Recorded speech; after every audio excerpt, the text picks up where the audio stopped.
고맙습니다. 감사합니다.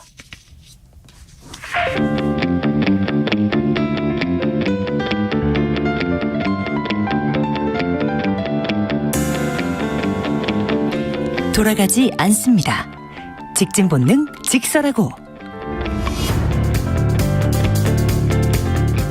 말 돌리지 않습니다. 할 말은 합니다. 네, 일요일 2부 직진 본능 직설하고 인사이트 K연구소 배종찬 소장, 공론센터의 장성철 소장 두 분 오늘도 나오셨습니다. 어서 오십시오. 네, 안녕하세요. 안녕하십니까? 네, 이번 한 주 화제의 인물은 누가 뭐라 해도 나경원 전 의원이죠. 나경원, 이재명 이 두 분이죠. 네. 근데 나경원 의원이 더 핫했던 것 같습니다. 그러니까 전당대회 출마하느냐 안 하느냐 이걸 가지고 일주일 내내 저희들 가서 어떻게 될 것 같아요? 나올 것 같습니다. 못 나올 것 같습니다. 계속 이랬었습니다. 그리고 매일매일 쏟아내는 발언 하나하나도 또 매우 주목되는 그런 상황 아닙니까? 그럼요. 나경원 의원과 장제원 의원의 그러니까요. SNS 상에서의 여러 가지 혈투, 이것이 또 관전 포인트였는데, 나경원 의원은 결국에는 현재까지는 나올 것 같다. 왜냐? 대변인을 거의 임명을 했다. 이런 식으로 또 보도가 나오고 있어요. 예. 그래서 어쨌든 현재까지는 나오려는 의지는 상당히 강하다. 그렇게 보여집니다. 이제 출마 여부에 대해서는 지금 당장 조금 이따 우리가 시간이 좀 지나서 본격적인 분석을 할 때 가능할 것 같고요. 한 주를 돌아보면은 이제 빅데이터 썸 트렌드로 분석을 해봤더니 화요일 수요일에 가장 뜨거웠던 인물은 이재명, 목요일 금요일 가장 뜨거웠던 인물은 나경원 전 의원인데 예. 목요일 금요일에 이 언급량이 더 많더라고요. 그렇겠죠. 그러니까 나경원 전 의원이 윤석열 대통령보다도 구글 트렌드상으로도 13일, 12일에 이 검색 관심도가 더 높을 정도였으니까 진짜 기승전 나경원이다. 그렇죠. 예. 말 그대로 나야 나 경원 이런 형태가 됐다고 봐야 되겠죠. 네. 참 우리 청취자분들 상당 부분 뉴스를 보셨겠지만 먼저 장제원 의원은 14일 날 고독한 척 외로운 모습을 연출하려는 시나리오는 너무나 통속적인 정치 신파극이다. 이렇게 표현하면서 또 대통령을 기만하고 공직을 두고 대통령과 거래를 하려 했던 나 전 의원의 민낯이 드러난 상황에서 과연 국민의힘 정통 보수당원들이 지지를 보낼까? 이제 이런 식으로 비판을 했는데 오늘 아침에 나경원 전 의원은 청와대 사람이 찾아와서 부위원장 맡아달라고 했고 그래서 자기는 맡았을 뿐이고 네. 열심히 했을 뿐이다. 네. 그냥 외국의 사례를 소개한 얘기한 정도 가지고 이렇게 하느냐 이렇게다가 심지어는 장제원 의원을 아마 겨냥해가지고 제2의 진박 왜 박근혜 정부 때 왜 총선 앞두고 진박 간별사 있었지 않습니까? 네. 제2의 진박 간별사가 쥐락펴락하는 당이 과연 총선을 이기고 윤석열 정부를 지킬 수 있겠나 이렇게 썼단 말이에요. 제가 좀 해석을 해드릴게요. 그러니까 이제 저출산 고령사회위원회를 부위원장직을 윤석열 대통령이 맡겼고 또 기후환경대사직도 열심히 수행하고 있는 중이고 기자간담회를 통해서 어떤 이견이 있다면 그것은 조율하면 될 일이지 왜 그럴까 이렇게 생각하실 수 있잖아요. 그게 아니라 장제원 의미의 표현의 핵심이 담겨 있는 거죠. 이 저출산 고령사회위원회 부위원장을 맡긴 것은 당권은 아니야. 당권은 욕심내지 마. 그러니까요. 그거 알겠지. 그래 중진인데 나경원 전 의원이 정치 경륜이 있는데 설마 아니겠지 했는데 워낙 이제 출마에 대한 의사가 굳어가는 것을 보고서 이제는 좀 더 표면적으로 노골적으로 안 된다니까 안 돼. 라는 것을 분명히 했다고 봐야 되지 않을까요? 근데 그런 행동에 대해서 나경원 전 의원은 이건 지난 2016년 총선 때의 진박간별이다. 그래서 총선에 진다. 이렇게 맞선 거 아닙니까? 그렇죠. 맞서고 있죠. 네. 그러니까 장제원 의원을 예전에 2016년에 총선 패배에 핵심적인 역할을 했던 진박간별사 안으로 프레임을 넣는 거죠. 그때는 아마 최경환 전 의원도 그랬었고요. 조원진 의원도 그랬었고 원유철 원내대표도. 맞아. 그래서 최경환 의원 같은 경우에는 조원진 의원, 최경환 의원이 제가 가는 곳이 진박입니다. 그런 명언을 남겼어요. 그래서 이번에는 장제원 의원이 내가 이제 친윤 간별사다. 그러니까 윤석열 대통령을 옹호하고 윤석열 대통령을 위하는 사람 내가 판별을 한다. 내가 구분을 한다. 그런데 나경원 의원은 아닌 것 같다. 당신은 나오지 마. 이렇게 된 것 같아요. 그리고 그러니까 거기에 대해서 나경원 전 의원은 한동안은 뭐 대통령 외국 순방 가니까 참 좋은 성과이기 바란다. 그렇죠. 뭐 이렇게 계속 그 원론적 얘기만 해야 돼요. 하다가 네네. 장제원 의원을 향해서는 강하게 맞받아친 거 아닙니까? 네, 왜냐하면은 우리는 대통령 성공을 원하는 그러한 국민의힘 다 당원들인데 장제원 의원 같이 행동을 하면 결국에는 대통령도 망치고 보수 진영도 망치게 된다. 그것이 바로 예전에 진박감별사처럼 여러 가지 호가호위했던 그런 간신과 같은 행동을 장제원 의원이 보이는 것이 아니냐. 그런 이제 공격을 하는 것이죠. 그건 적절한 공격 포인트라고 보여집니다. 근데 그런 공격을 하는데 정작 본인을 두 개 자리에서 다 해임한 거는 네. 대통령이잖아요. 맞습니다. 제가 그 부분에 대해서 잠깐 말씀드려야 될 게 뭐냐면 우리가 거슬러 올라가서 2016년에 있나요? 정확히 서청원, 김무성 두 사람이 맞붙었을 때가 2014년. 14년이죠. 네. 그때도 박심 이야기가 나왔었거든요. 박근혜 전 대통령의 박심 그래서 박심은 서청원이다. 하지만 따지고 보면 박심이 그렇게 노골적으로 개입하지는 않았던 것 같아요. 그래서 김무성 의원이 당대표가 될 수 있었는데 이번의 경우는 바로 그 부분입니다. 두 가지를 지적하면은 하나는 적어도 누군가 윤심 대변인임을 자임하고 김장 연대가 되면 사실은 이전의 대통령 같으면 누구라도 나를 거론하면 절대 용납하지 않고 그것은 처절한 응징이 될 겁니다. 이렇게 이야기를 해왔단 말이거든요. 그렇지 않습니까? 왜냐하면 대통령이 당무에 개입하는 것은 우리 이 여의도 정치에서는 받아들여질 수 없는 것이기 때문에 그런데 그게 아니라 3시간의 식사만 할 수 있을까요? 3시간에 이 관저 정치가 있었고 또 관저 정치가 마치 이제 윤심을 실어주는 것인 양 이렇게 되는 상황인데 그런 어떤 설명도 없어요. 김기현 의원과의 식사 얘기하는 그렇죠. 거죠. 그렇게 되면 지금 어느 순간 아 윤심이 그러면 김기현 의원이네 이런 이제 해석이 파다하거든요. 마치 쑥 하고 전체적으로 이제 당원들까지 전파되는 상황이면 누군가 제동을 걸어야 되겠죠. 이건 아닙니다. 이렇게 돼서는 그러면 안철수 의원이나 윤상현 의원은 어떻게 되는 겁니까? 이게 뭐 다 끝난 전당대회네 우리가 뭐하러 나가서 당의 비전을 이야기하고 윤석열 정부의 이 승리를 위한 전략을 생각할까? 그러니까 이게 황당무계한 거죠. 그런데도 불구하고 그게 지금 사실대로 이 현실적으로는 진행이 되고 있는 겁니다. 아니 나경원 해임이라는 게 또 상징적인 거 아닙니까? 그러니까요. 이런 것 같아요. 네. 나경원 의원은 나랑 대통령과의 신뢰관계는 아직 유지되고 있다. 그런데 본인은 계속 그렇게 주장하고 싶어 하지만 네, 그러면서 윤석열 대통령 성공을 위해서 제가 모든 걸 다 할게요. 이런 메시지만 계속 내잖아요. 해임 당했는데도 그랬는데 왜 자기는 해임당했냐. 대통령 주위에 있는 참모들이 잘못해서 네, 잘못된 보고를 하고 잘못된 뭐 대책을 마련하고 잘못된 결정하도록 조언을 한 거다. 그중에 한 명이 장제원 의원 아니냐. 그러니까 그런 스탠스를 취하고 있는 건 맞는데 네. 대통령을 설득할 수 있다고 본인은 생각을 한대요. 아직도 지난주에 계속 그래 뭐 나경원 의원이 굳이 나가겠다면 어쩔 수 없지. 이런 소극적인 동의를 받을 수 있다. 그리고 그렇게 대통령을 해임을 당한 이후에도 그런 생각을 했다. 이전에 계속 그랬는데 이후에도 대통령이 오해를 갖고 있다. 그래요? 내가 직접 소통을 하면 대통령이 나의 진정성에 대해서 알아주실 것이다. 나는 그런 대통령을 설득할 수 있다라는 입장을 계속 견지를 하고 있습니다.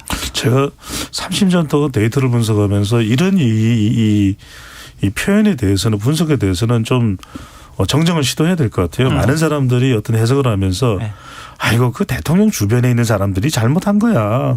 그 참모들이 그 시원치 않아 가지고 절대 그렇지 않습니다. 당사자입니다. 그렇죠. 본인의 모든 기책 사유예요. 그건 왜냐하면 심지어는 그 역량에 따라서 참모들까지도 그걸 끊어내야죠. 이것이 옥석을 가릴 수 있어야 되죠. 그리고 무엇이 정도인지 또 정도 정치인지에 대한 분명해야 되고 두 번째는 뭐냐면 아니, 제가 봐도 이번에 사표까지 공식 제출했는데 사의 수용이 아닌 해임으로 게다가 사표 내지 않은 기후대사까지 해임을 한 것은 괘씸죄죠. 아니 그거는 대통령의 그 판단이지 주변에 무슨 요구 때문에 그건 아닌 것 같은데요. 자, 두 번째로 말씀드릴 건 뭐냐면 이미 학습 효과가 있거든요. 이준석 전 대표도 초반에 이 대립을 했을 때 초반의 반응은 대통령은 가급적 건드리지 않았어요. 예. 왜냐하면 그게 일종의 선을 넘는 것이라고 생각을 했을 테고 대체적으로 윤핵관의 문제점을 지적했고 하지만 거기에 대해서 단 한 번도 이준석 전 대표의 이 의견에 또 그런 해석에 대통령이 힘을 실어준 바가 없어요. 무슨 이야기냐. 예. 나경원 전 의원은 설사 기대했을지 몰라도 이미 지금까지 흐름을 쭉 분석을 해보면 윤석열 대통령과 윤석열 대통령을 둘러싼 친윤 핵심의 생각과 판단이 결코 다르다고 보기 어려워요. 그러면 저는 지난 연말이든 본인이 물 들어왔을 때 물이 지금 잔뜩 이 천수만을 채우고 있을 때 그때 배를 띄워야죠. 나와서 출마합니다. 나 우리 당원들 믿고 당원 믿고 가면 돼야 되는데 왜 여론조사 선두를 곧장 달리고 있던 사람이 왜 눈치를 보죠? 나는 이것도 이게 당권에 도전하는 사람들이 당원의 눈치만 보면 되는 것이지 우리가 교과서대로 해석을 하자면 그런데 이것저것 가르마를 자꾸 타다가 저는 나가야 될 시기를 놓친 거 아닌가. 나경원 의원의 그런 부적절한 선택, 타이밍 놓친 거 분명히 비판받을 지점이 있어 보이고요. 또한 계속 어떠한 기후대사라든지 아니면 부위원장 자리에 연연한 모습 보인 것, 또 다른 자리를 원하는 듯한 모습 보인 것, 이런 것들은 상당히 부적절해 보여요. 대통령이 화나실만 하죠. 그거랑 이제 나경원 위원장이 저는 이제 좀 당대표 선거에 나가야 되겠어요 라고 했을 때 보이는 지금 윤핵관들과 대통령실의 모습은 결코 적절하지가 않다라는 좀 생각이 들고요. 주위에서 만약에 대통령이 화가 났어요. 나경원 위원장 왜 그러지? 나는 김기현을 미는 건데 그거 눈치를 그렇게 줬는데 왜 이렇게 못 알아들어? 정말 화가 나. 이거 저출산 고령사회 부위원장지 이거 사표 받아들이자라고 했을 때 참모들이 그걸로 안 될 것 같습니다. 더 강한 좀 사인을 보이셔야 될 것 같습니다. 해임하시거나 아니면 기후대사직까지 다 그냥 해임해버리시죠. 이랬을 것 같다는 거죠. 저는. 그래요? 네. 왜냐하면 대통령실에서 나경원 참모들이 나경원 의원을 옹호하는 분들이 없어요. 더 싫어요. 대통령보다 나경원 의원을 더 싫어합니다. 참모들이. 그래요? 그런 점 때문에 저는 대통령이 물론 나경원 의원에 대해서 못마땅한 부분을 많이 있죠. 그것을 참모들이 에스컬레이터 한 거예요. 점점 더 높게 만들었다. 이렇게 보여집니다. 그 해석이 맞는지 대통령이 워낙 그 생각이 강해서 그런 건지는 좀 나중에 확인해 봐야 되겠네요. 네. 그렇죠. 네. 그나저나 오늘까지 온 상황으로 봐서 나경원 전 의원은 출마 안 하는 게 오히려 이상한 상황이 돼버린 거 아닌가요? 두 분은 어떻게 생각하세요? 저는 출마하기가 쉽지 않을 것 같아요. 반대로? 왜냐하면 지금 출마하는 순간 나경원 전 의원은 반윤을 노고라 하는 것인데 그러면 반윤을 노고라 해서 본인의 정치 세력화가 가능하다. 그것도 윤석열 대통령을 제칠 정도의 나경원을 중심으로 한 세력화가 가능하다 그러면은 아니 오늘 그 SNS에 올린 글은 반윤을 전면에 내거는 게 아니고 네네. 진짜 대통령을 위하는 건 나고 네. 친윤 간별사, 제2의 진박 간별사 이 사람들이 총선을 망칠 거다. 요 노선으로 나가지 않을까요? 그건 나경원 의원의 생각인 거죠. 그건 어쨌든요. 나경원 의원의 생각이 중요한 것이 아니라 지금 당을 둘러싼 전반적인 여론이 중요하겠죠. 그러면은 당원들은 그렇게 판단 안 한다. 나경원 전 의원이 지금 당권 도전을 하는 순간 그러면 도저히 못 참겠다. 이른바 친윤 세력과 윤핵관 조직과 전면 대립각을 세우는 것이나 세우겠구나. 그러면 이미 대립각 세우고 있지 않아요? 이미 이런 일이 생기지 않도록 만약 이게 우려가 됐다면 대통령으로서는 이미 이런 일이 생기지 않도록 저출산 고령사회위원회 부위원장진도 파장을 겪지 않았을 테고. 근데 이렇게 되는 건 뭐냐면 지금 당권에 도전하는 순간 나경원 전 의원은 저는 10중 8구는 반윤 세력화로 인식될 가능성이 상당히 높을 거예요. 당원들 사이에서는 그렇게밖에 인식 안 된다. 저도 나가고 싶어하는 의지는 강하지만 결국에는 못 나가지 않을까라는 생각을 아직도 더 강하게 하고 있습니다. 그런데 못 나가거나 안 나가면 그다음 나경원 전 의원의 정치적 미래는 뭡니까? 그냥 이제 완전 잊혀지는 거 아닌가요? 잊혀지는데 이제 살아는 있는 거죠. 내년 총선 공천도 불투명해지는 거 아닌가요? 근데 살아는 있는 것 같아요. 그러니까 전 두 가지 부분이라고 봐요. 나가면 죽어요? 그럴 수도 있을 것 같아요. 그러니까 흉흉한 소문들이 되게 많아요. 나경원 의원의 개인적인 여러 가지 문제들에 대해서 우리가 직접적으로 문제 삼겠다라고 그냥 노골적으로 얘기들을 많이 하더라고요. 그래서 나경원 의원은 상당히 부도덕하고 비도덕적인 사람 몰아붙일 것 같아요. 그러니까 그것이 적절하냐 부적절하냐 여부를 떠나서 그러한 징후들이 상당히 지금 구체화되고 있다라고 볼 수밖에 없고요. 앵커께서 말씀하신 것처럼 나가지 않으면 정치적인 미래가 저는 없어 보여요. 그런데 지금까지 나경원 의원이 해왔던 정치적인 선택과 역량을 보면, 행보를 보면 뭔가를 강한 권력 의지를 갖고 어려움을 뚫고 이겨나가는 그런 모습은 보이지 않았거든요. 그냥 순응하는 모습, 그런 모습들이었는데 과연 이번에 윤석열 대통령과 대통령실과 윤핵관들의 강한 압박을 뚫고 본인의 의지대로 출마할 수 있을까? 조금 회의적입니다. 두 분은 다 좀 회의적이네요. 네, 나가야죠. 근데 전 참모라면 무조건 나가라고 그러겠어요. 저는 그냥 데이터상으로 판단해 보면 안 나가는 게 이상하죠. 저도 당위성과 현실성을 구분하는 것이, 그러면 지금 아주 최근에 나왔던 한 조사 결과는 뭐 수치는 말씀 안 드립니다만 김기현 의원이 국민의힘 지지층에서 뭐 더 높았다 뭐 이런 조사가 나와서 또 파장을 불러일으키고 있는데, 조금 이따 배종찬 소장한테 그걸 좀 구체적으로 물어보려고 했는데, 그 조사를 의뢰한 곳이 무슨 선거기획사하고 주소와 연락처가 동일하다. 따라서 이거는 무슨 문제가 있는 조사였다. 또 이 조사업체의 대표가 조사 결과 나오기 전에 뭐 김기현 의원이 앞설 것이다라는 식의 예고성 발언을 한 것도 문제다. 또 그다음에 무슨 중앙선거여론조사심의위원회에 이번 조사 결과는 등록되지도 않았다. 이렇게 자꾸 문제 삼고 있는데, 조사 전문가로서 이거 문제가 있는 조사예요? 아닌 거예요? 저는 조사에는 세 가지가 있는데, 저는 문제가 있는지 없는지는 정말 더 공식적인 그런 확인이 필요하다면 해봐야 되겠죠. 제가 왜 이런 말씀을 드리냐면은, 일단은 공직선거법을, 제일 중요한 건 공직선거법입니다. 이 중앙선거여론조사심의위원회에 올리고 말고는 공직선거법과는 무관해요. 그래서 지금으로서는 문제를 따질 수가 없는 겁니다. 무슨 말씀이냐면, 중앙선거여론조사심의위원회 등록 안 해도 되는 조사였다. 그렇죠. 심의위원회에서 무슨 이야기를 했냐면은, 이건 이른바 공직선거.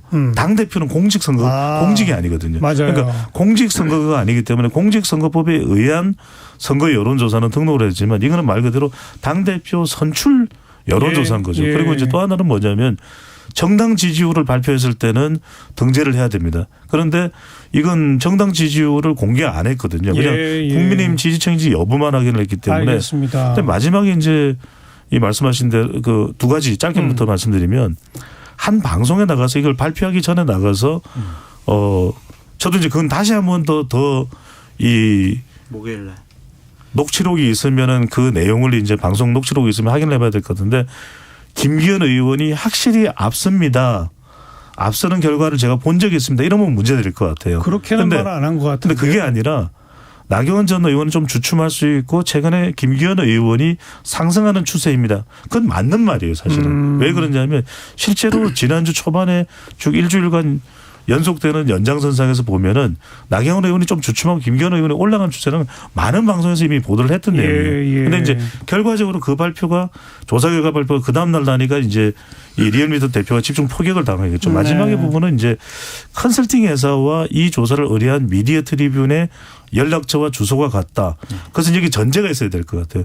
풀손한 의도를 가지고 나경원 전 의원에게 타격을 주기 위해서 김기현 의원을 편들기 위해서, 또 그것을 통해서 경제적 이득을 취하기 위해서 그 플랜 A 컨설팅이든 미디어 트리뷴이 했다 그러면 그건 법적으로 문제겠죠. 그렇죠. 하지만 그거는 법적으로 확인해 볼 필요가 있을 것 같아요. 그건 수사까지 해봐야 미리 된다? 단정 지을 수 있는 그런 사안은 아닐 것 같습니다. 그럼 이제 금주 다음 주가 되면은 또 많은 여론조사 기관에서 비슷한 조사를 할 텐데, 그 결과들하고 비교해 보는 것도 일단 의미는 있겠는데, 하지만 그 사이에 또 이 파란이 이렇기 때문에, 이 파란이 또 그 당원들 마음에 어떤, 그러니까 여당 지지층들 마음에 어떤 영향을 줬을지 또 모르는 거예요. 그리고 또 하나는 뭐냐면, 이 조사 결과, 리얼미터 조사 결과 발표됐기 때문에 미디어 트리뷴이 이게 또 그 이후에 조사에 영향을 줄 수가 있는 겁니다. 그러니까요. 그러니까 저도 국회 있을 때 막 이런 여론조사 많이 의뢰도 해보고 또 많이 봐왔는데, 조금 의도는 좀 의심스러워요. 그러니까 특정 여론조사 업체가 딱 이 항목만 가지고 여론조사를 의뢰했다? 그냥 자기네가 그냥 자발적으로? 그거는 좀 이해할 수가 없다라는 생각이 드는데, 리얼미터라는 공신력 있는 여론조사 기관이 어떠한 뭐 수치를 조작하거나 왜곡하거나 그러진 않았을 것 같아요. 근데 이러한 추세가 나오고 이런 결과가 나온 것은 김기현 의원이 스스로 얘기했듯이 뭐 당신 민심 대세는 나에게 있어 이런 것을 명백하게 입증해주는 객관적인 데이터 아니겠습니까? 이용을 해먹는 거예요. 그러면은 저희가 뭐 조사는 할 수 없지만 상당히 의심스럽기는 의심스럽다. 설문 문항을 어떻게 뭐 그것도 모르잖아요. 지금. 토시 하나를 어떻게 바꾸냐에 따라 또 달라진다면서요. 그러니까 사전적 의도라기보다는 사후적 의심을 불러올 수 있겠죠. 왜냐하면 이게 나경원 전 의원이 여전히 조금이라도 앞서는 결과고 김기현 의원이 조금이라도 뒤처지는 결과면 이렇게까지 이야기가 안 되겠죠. 그런데 김기현 의원이 앞서는 결과이기 때문에 이게 엄청난 이제 파장과 논란을 가져오는데 알겠어요. 그런 것만은 네. 자, 뭐 어제도 제가 이 방송에서 그런 표현을 썼는데 대통령 취임 이후에 이준석 대표를 쫓아내고 100% 당원 투표로 당원 당규를 바꿔내고 그다음에 나경원 전 의원 해임하는 것까지를 보니까 진짜 대통령과 고 장제원 의원 등은 한다면 하는구나 라는 생각을 지울 수가 없고 근데 그 한다면 하는 바로 그 전략적 노선이 나경원 전 의원이 오늘 아침 글에 올린 대로 2016년 총선 앞두고 진박감별사들이 하던 행동과 너무 똑같다. 이것도 또한 사실 아닌가 싶어요. 사실로 인식할 수가 있겠죠. 사실이고요. 전당대회가 2014년도 서청원, 김무성 이 두 분의 전당대회를 많이 언론과 평론가들이 비교를 하시는데 그거보다는 2016년에 총선 지고 나서 8월 달에 이정현 당대표가 전당대회에서 당대표 되는 그 전당대회랑 좀 비슷한 것 같아요.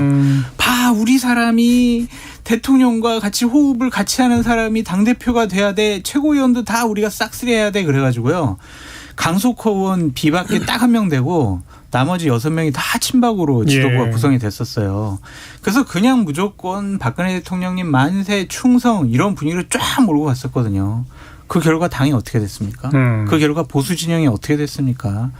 그것에 대해서 전혀 뭐 예전에 잘못한 것들에 대해서 학습 효과가 없는 것 같아요. 근데 제일 큰 의문은 왜 장제원 의원이 됐든 뭐 장제원 의원에 대한 호불호가 있겠죠. 또 다른 또 윤핵관 의원들이 어떻게 알려지지 않게 행동하고 있는지는 우린 잘 모르니까 그런 것도 당 내에서는 상당히 논란이 될 수도 있는데 사실 이걸 끊어줄 사람 그러니까 방금 전에 말씀하신 2016년에 그런 전당대회의 흐름을 끊어줄 수 있는 사람은 바로 그것의 중심에 서 있는 그 당시는 이제 2016년 박근혜 전 대통령이 지금은 윤석열 대통령이거든요. 그러니까 온갖 흉흉한 이른바 루머가 너무 많이 나와요. 그것도 결코 우리는 국민들로서는 바람직하지 않는 거라면 대통령이 그걸 해야 됩니다. 나는 당무에 절대 개입할 수 없다고 이야기를 했고. 근데 뭐 이미 숱하게 개입하고 그러니까 있는데요. 뭐. 누가 아니 제가 조금만 더 말씀. 누가 내 이름을 거론을 해서 이렇게 전당대회에 영향을 주는 것도 절대 용납하지 않겠다. 오히려 그 사람을 나는 어떤 식으로는 끌어내고 용서하지 않겠다. 이렇게 나가야 되는데 전혀 그런 말이 없어요. 배 소장님 왜 자꾸 전혀 현실과 다른 얘기를 하시는 거예요? 그래서 저는 지금 그 체리 따봉은 어디 다 잊어버리셨습니까? 아니 그러니까 제가 드리는 말씀이에요. 당원 100%가 맞지라고 하는 언급을 잊어버리셨습니까? 그래서 제가 드리는 말씀인데 또 이게 묘한 건 뭐냐면 이 정도 되면은 당 내에서 극도의 반대 기류가 나와야 되거든요. 이때는 안 된다. 안 나오죠 지금. 그러니까요.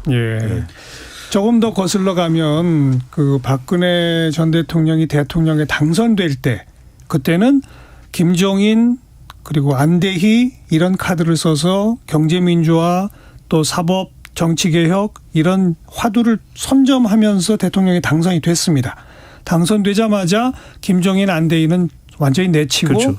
이른바 진박감별사 논란과 그렇게 달리다가 결국은 탄핵까지 당하지 않았습니까? 지금 사실은 윤석열 대통령이 대통령이 될 수 있었던 것도 이준석이 있었기 때문이고 한철수가 있었기 때문이고 그럼요. 나경원도 옆에서 도왔기 때문인데 대통령 된 후에 이준석 내치고 안철수는 나 몰라라 나경원 해임하고 뭐 이렇게 되면 박근혜 정부 때 그때가 안 떠오를 수가 없는 거죠. 예. 그래서 저는 나경원 전 의원도 그렇지만 사실은 우리가 간과하고 있는데 안철수 의원의 위치예요. 그러니까요. 안철수 의원은 지금 계속 연대 보정인을 이야기했거든요. 그런데 연대 보정인이 이렇게 되면 정치적으로는 이번 3.8 전당대회에 아무짝에도 별 영향이 없다 이렇게 볼 수가 있는 겁니다. 왜?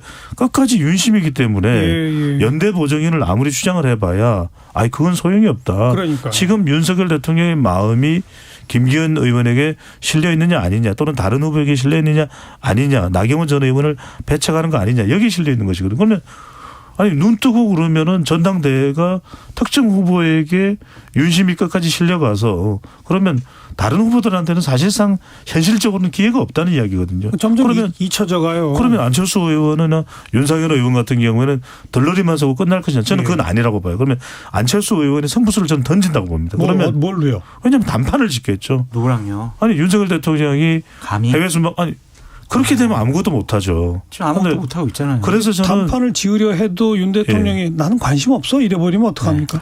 저는 나한테 그렇다 지금까지 하더라도 추세는 그런데요. 승부수를 안 던질 수는 없다고 보거든요. 그래서 설명절 연휴가 지난 다음에 그거 한번 봅시다. 안철수 의원이 전 두 가지인데 하나는 단판 하나는 사퇴. 왜냐면 사퇴. 안철수 의원이 또 사퇴. 아니 근데 아예 사퇴 안 해요. 안 해요? 네, 왜냐하면 안철수 의원의 이번 전당대회 출마 목적은 전국에 자신의 지역 풀뿌리 조직을 만들겠다라는 목적이 더 강해요. 당대표 되는 것보다. 왜냐하면 그렇습니까? 2027년도에 대선 나가기 위해서 내가 조직을 내 사람을 한두 명이라도 만들어놔야지 그 생각이 좀 더 강하다. 그리고 당원들에게 나의 모습을 스며들도록 하겠다. 그 의지가 강하기 때문에 전 단판을 통해서 전격적인 사태는 없을 것 같고 저 하나만 말씀드리고 싶은 게 뭐냐면 국민의힘 전당대회 규정 당규의 34조에 의하면은요 국회의원이나 당협위원장은 이 선거운동을 할 수가 없어요. 이 지금 본격적인 뭐 선거운동 기간이 아니지만 김장연대를 통해서 사전에 장제원 의원이라는 현역 의원이 김기현 후보를 미는 듯한 이 모습 보이는 것은 당규 위반 소지가 있습니다. 그래서 이 부분만큼은 전 당윤리위원회에서 즉각적으로 문제를 삼아야 되는 것이 아니냐. 왜냐? 정진석 비대위원장도 오늘 얘기를 했지만 현역 의원들, 당협위원장들 공식적으로 선거 참여 못하게 돼 있어요. 선거운동 못하게 돼 있습니다. 그거는 후보 등록 이후 얘기하는 거 아니에요? 이후인데요. 예. 이후인데 지금 계속 선거운동을 하고 있으면서 나경원은 출마하지 마 이러면서 개입하고 있잖아요. 네. 이것은 당규 위반이 될 수가 있어요. 아니 굉장히 저는 천진난만한 질문이지만 장성철 소장께서 워낙 또 보수 정당의 경험이 많으니까 왜 그러면 당내에 어떤 누구도 법조인 출신들도 많잖아요. 이런 얘기를 최소 안 윤리위의 하느냐? 장제원 의원에 대해서 이야기를 안 하는 이유는 뭡니까? 장제원 지금 핵심 실세인데 거기 잘못 보여가지고 지금 다음번 공천도 못 받을 거 아니에요. 알면서 물어본 거죠. 지금 나한테 이 얘기하라고 지금. 유승민 전 의원만 계속 대통령이 개입하는 것도 위법이다. 뭐 이런 얘기 하고 있는데 하여튼 지금 뭐 복잡합니다. 이 정도 하고요. 잠깐 교통정보 전해드릴까요? 이현 씨. 네, 원주공항은 오후 항공편이 모두 결항됐습니다. 강원도에 많은 눈이 내리고 있습니다. 산간 지역 중심으로 교통 통제도 이루어지고 있는데요. 미시령 옛길이 통제되고 있습니다. 춘천 말고개와 배우령 등에서도 교통을 통제하고 차량들을 우회시키고 있습니다. 그리고 지금은 귀경 차량이 또 몰리는 시간대죠. 눈길에 차량들이 거북이 운행을 하고 있는데요. 동해고속도로 삼척 쪽입니다. 강연 2터널에서 양양 나들목 쪽으로 정체가 이어집니다. 영동고속도로 인천 쪽의 정체 전체 30km가 넘게 이어지는데요. 차가 많아서라기보다는 눈길 때문입니다. 진부 부근 지나기 많이 어려우시죠? 또 평창에서 둔내 터널 쪽으로 속도가 많이 떨어집니다. 여기를 지나서도 동둔내에서 횡성 휴게소 쪽으로 답답하고요. 강천 터널 부근의 어려움도 감안하셔야겠습니다. KBS 교통정보센터였습니다.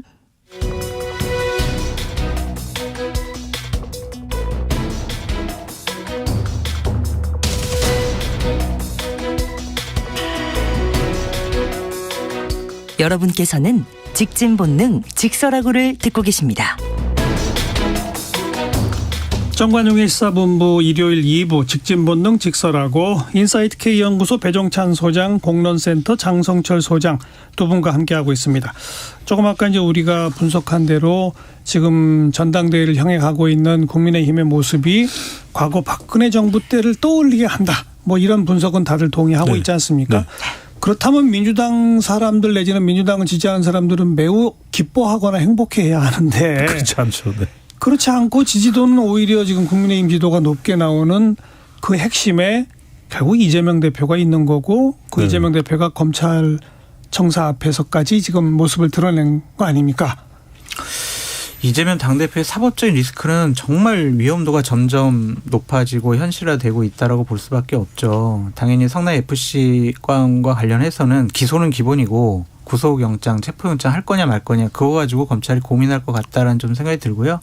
결국에는 이번 주 17일 날 귀국하는 쌍방울의 김성태 전 회장이 귀국해서 어떠한 증언을 하느냐에 따라서 이재명 당대표는 또 한 번 경랑에 휘말릴 수밖에 없다. 이 부분에 대해서는 상당히 민주당에 있는 의원들도 겁내하는 것 같아요.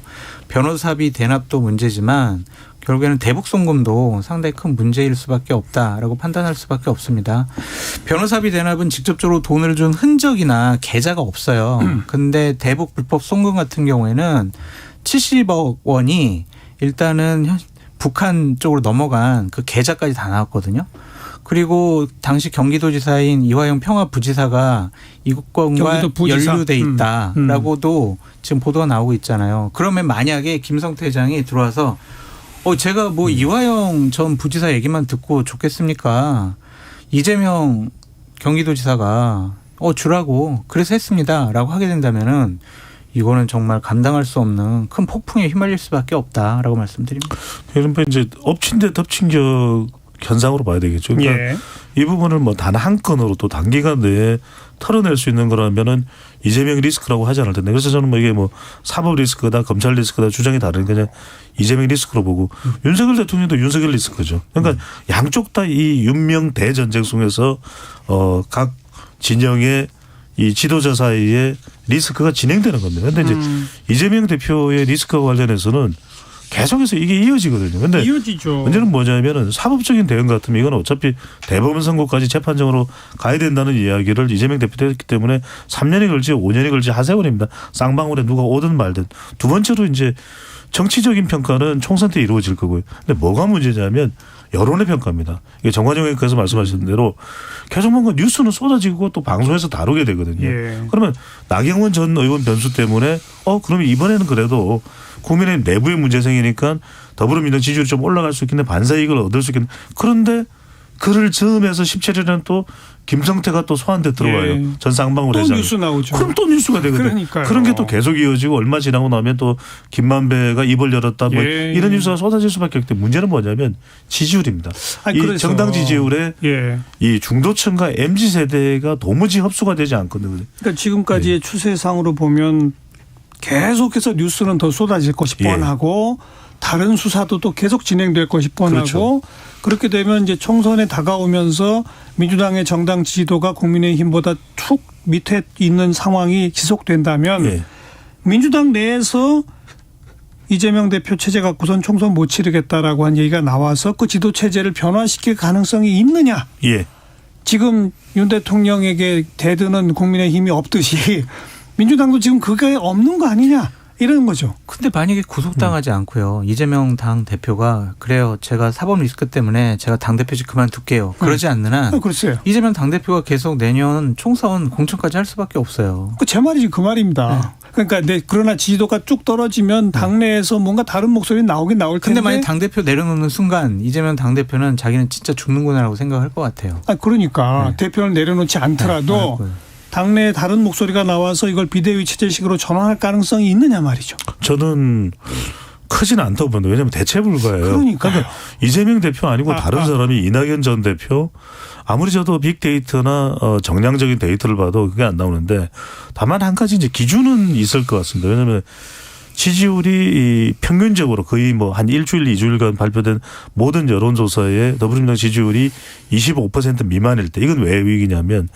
유권자 4명 중에 1명만 더불어민주당에 투표하겠다는 식이 될 수 있거든요. 총선. 그러면 상당히 큰 타격이 될 겁니다. 그럼요. 또 하나는 뭐냐면 국민의힘 지지율이 평균적으로 한 2주간 평균을 냈을 때 더불어민주당보다 10%포인트 이상 앞서갈 때 이렇게 되면 수도권도 어려워요. 지금 수도권에서 대부분이 더불어민주당이고 121개 지역구에서 19개만 국민의힘이거든요. 그런데 수도권 지면 다 지는 겁니다.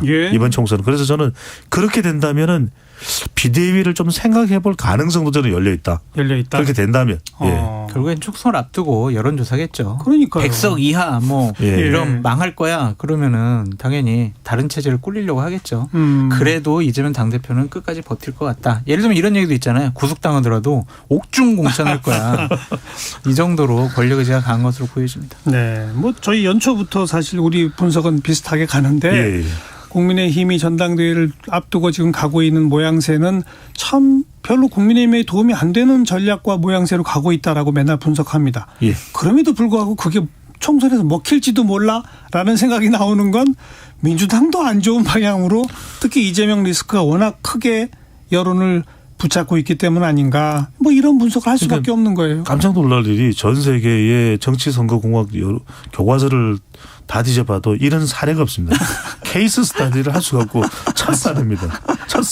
새로운 정치 집단들이 종잡을 수가 출연했어요. 없다. 오리무중이다. 예. 맞아요. 오리무중인데 잘만 하면 회오리다. 모르겠습니다.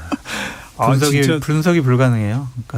그러니까 지금까지 데이터로 쭉 쌓여져 있던 예. 정치인들과 정당이 합리적으로 판단해왔던 그러한 방정식과는 전혀 맞질 않아요. 네. 합리성을 양쪽 다 결여했다. 한마디로 말하면 그래서 평론가들도 참 말하기 어렵다. 그냥 그때 기분에 따라서 모든 결정이 이루어지는 것 같아요. 여기까지 합시다. 인사이트 K 배종찬 연구소장 공론센터 장성철 소장 수고하셨습니다. 감사합니다. 고맙습니다. 네.